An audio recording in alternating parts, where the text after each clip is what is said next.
விளையாடி நேயர்களுக்கு சாய் சுதாவின் அன்பு வணக்கங்கள். பேருந்து எனும் போதி மரம், 2வது அத்தியாயம். ஒரு பேருந்து பயணம் தடையின்றி போய் சேர நடத்துனர் ஓட்டுநர் ஒற்றுமை தேவை. இல்லற பயணம் போல அல்லவா?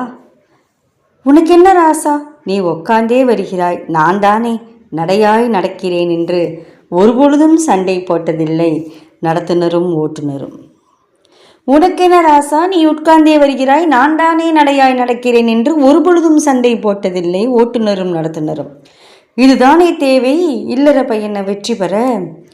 தன்னுடைய இருக்கையை கூட பயணிக்கு தந்துவிட்டு நின்று கொண்டே பயணிக்கும் நடத்துனர். நடத்துனர் தன்னுடைய இருக்கையை கூட பயணிக்கு தந்துவிட்டு நின்று கொண்டே பயணிக்கிறார்.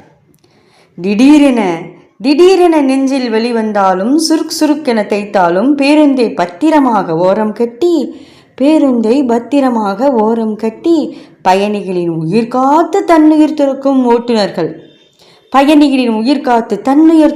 ஓட்டுநர்கள். இதுவல்லவா அறம்?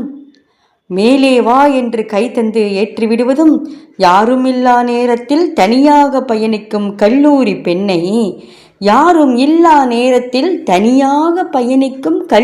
பெண்ணை துணை வரும் வரை காத்து நின்றது அறம், அவர் பணி அல்ல.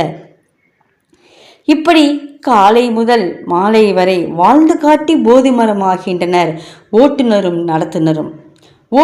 நடத்துனரும் காலை முதல் மாலை வரை வாழ்ந்து காட்டி போதி மரமாகின்றனர். இந்த இலவச போதி மரத்தை தவறிவிட்டு எதை தேடி